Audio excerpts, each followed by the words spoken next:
हाथ मुख बाप के जाको वारन पार, रामदास समरत धनी सब जन को दाता।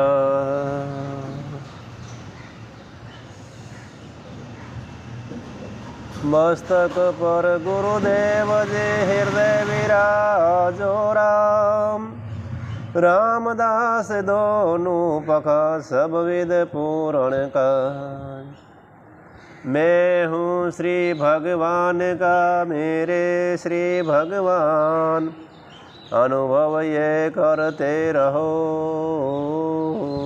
तज ममता अभिमान। तन भी तेरा मन भी तेरा, तेरा पिंड और प्राण, सब कुछ तेरा तू है मेरा, ये दादू का ज्ञान।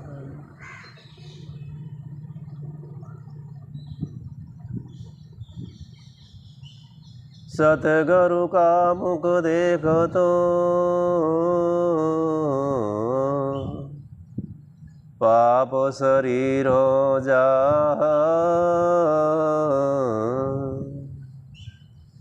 साधु संगते रामदास अटल पदवी ले जाए।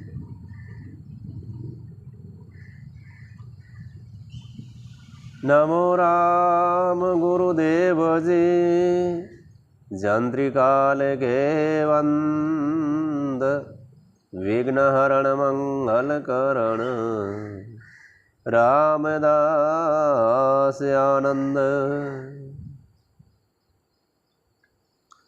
बोलो राम जी महाराज की।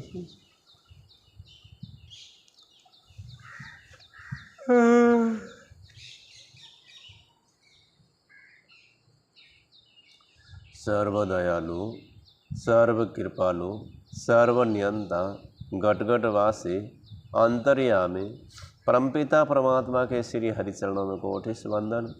इष्टदेव गुरुदेव के चरणों में वंदन। अनंत कोटि संत महापुरुषों के श्री पावन चरणों में वंदन। सभी धर्म अनुरागी धर्म प्रेमी संत स्नेही राम स्नेही प्यारे भाई बहनों को राम जी राम महाराज राम राम राम। श्री शिव महापुराण कथा। नारद जी बोले, हे पिता, अब आप मुझे ये बताइए कि विष्णु जी ने किस प्रकार तुलसी का पतिव्रत धर्म नष्ट किया था। यह सुनकर ब्रह्मा जी ने कहा, हे नारद, यह चरित्र शिव जी एवं विष्णु जी की भक्ति को अधिक बढ़ाता है, इसलिए तुम इनको मन लगाकर सुनो। विष्णु जी शंखचूड़ का वेश धारण कर तुलसी के घर गए तथा उनके द्वार पर पहुंचकर अपनी विजय के बाजे बजवा दिए। यह देखकर तुलसी अत्यंत प्रसन्न हुई तथा उसने बहुत सा धन आदि भिक्षुकों एवं ब्राह्मणों को दान में दिया। फिर वह अपना श्रृंगार करके पति के आगमन की प्रतीक्षा करने लगी। तभी विष्णु जी शंखचूड़ के रूप में ही अंदर घर में गए। तुलसी ने उनके चरण धोकर स्तुति की तथा चांदी की चौकी पर बिठाकर तांबूल दिए। फिर हाथ जोड़कर बोली, हे स्वामी, मेरे धन्य भाग हैं जो आप विजय प्राप्त करके आए। फिर तुलसी जी ने शिव जी की स्तुति करके पूछा कि आप उन पर किस प्रकार विजय प्राप्त की। तब विष्णु जी ने कहा, हे तुलसी, हमने युद्ध स्थल में जाकर बहुत लड़ाई की। देवता हमारे पराक्रम से भयभीत होकर भाग गए। उस समय ब्रह्मा जी ने हम दोनों में सुलह करवा दी तथा हमने भी ब्रह्मा जी की आज्ञा अनुसार देवताओं को कुछ दे दिया। तदुपरांत शिव जी अपने घर चले गए और देवता आदि भी अपने अपने लोगों को लौट गए। हे नारद, तुलसी को यह वृत्तांत सुनाकर विष्णु जी सहज को सजा हुआ देखकर तुलसी के साथ भोग विलास करने लगे, परंतु तभी तुलसी को कुछ संदेह उत्पन्न हुआ। उसने सोचा कि कहीं यह मेरे पति के रूप में कोई अन्य मनुष्य तो न हो। यह सोचकर तुलसी ने विष्णु जी से कहा, तुम शंखचूड़ नहीं हो, तुम मेरे साथ छल किया है, तब मेरे पातिव्रत धर्म को नष्ट किया है। अब सत्य सत्य बताओ कि तुम कौन हो। तब विष्णु जी ने डर कर कहा, हे तुलसी, हम विष्णु हैं, हमने यह कार्य देवताओं की भलाई के लिए ही किया है। यह कहकर विष्णु जी ने उसे अपने स्वरूप में दर्शन दिए। तब तुलसी ने विष्णु जी को इस प्रकार देखा तो वह क्रोधित होकर बोली, हे विष्णु जी, तुमने मेरे पतिव्रत धर्म को छल से नष्ट कर दिया तथा इसी प्रकार छल से मेरे स्वामी को मरवा डाला। इसलिए मैं तुम्हें श्राप देती हूँ कि तुम पत्थर के हो जाओ। जो लोग तुमको दया सिंधु कहते हैं मूर्ख हैं। यह कहकर तुलसी रोने लगी। यह देखकर विष्णु जी डरे तथा उन्होंने शिवजी का ध्यान किया। उस समय शिवजी ने तुलसी को दर्शन दिया तथा बोले, हे तुलसी, सब लोग अपने अपने कर्मों का फल भोगते हैं।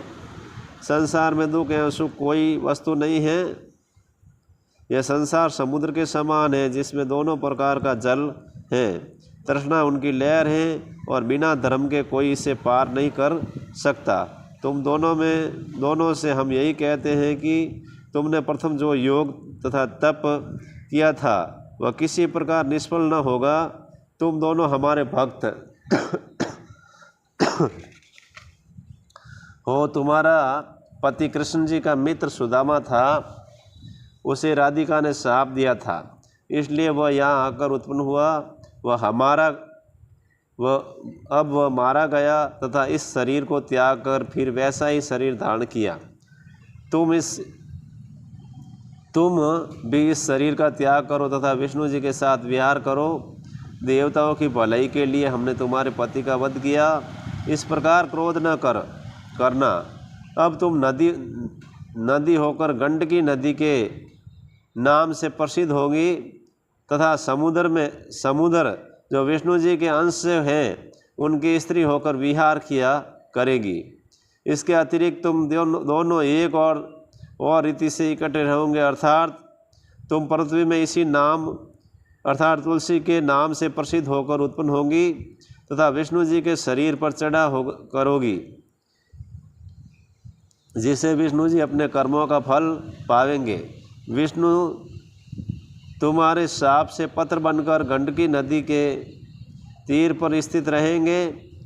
उस जगह बड़े बड़े तीक्ष्ण दंष्टों वाले भयानक जीव उत्पन्न होकर पत्र को काटकर बहुत से गोल सीधे टुकड़े बनाया करेंगे। वे टुकड़े शालिग्राम के रूप से प्रसिद्ध होंगे तथा जो टूटे फूटे टुकड़े होंगे केवल पत्थर कहलाएंगे। हे तुलसी, वेद ने चक्र के भेद से शालिग्राम शिला का बहुत विस्तार से वर्णन किया।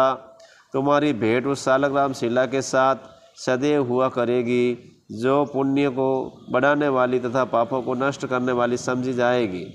तुम शंखचूड़ की स्त्री हो तथा तुमने बहुत समय तक उससे विहार किया। इससे तुम्हारा संयोग शंख के साथ भी हुआ करेगा। शिवजी तुलसी से यह बातें कहकर अंतर्ध्यान हो गए। तब तुलसी भी प्रसन्न हो अपना शरीर त्याग वैकुंठ को चली गई। वह सुंदर स्वरूप धारण कर विष्णु जी के साथ विमान पर चढ़ी। उस समय उसको हर प्रकार का आनंद प्राप्त हुआ। तुलसी के प्रथम शरीर से गंडकी नदी उत्पन्न होकर ऐसी तेजवती हुई कि जो कोई मनुष्य उनके जल को देखता या स्पर्श करता तो उनके सब पाप नष्ट हो जाते हैं।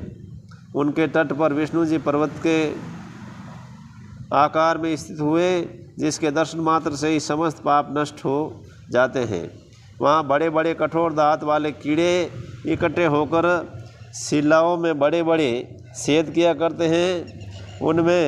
उनसे जो टुकड़े होकर गंडकी नदी में गिरा करते हैं वही शालिग्राम की मूर्ति हैं, जो अत्यंत पवित्र तथा दुख दूर करने वाले हैं। उनमें जो चक्र सहित हो वे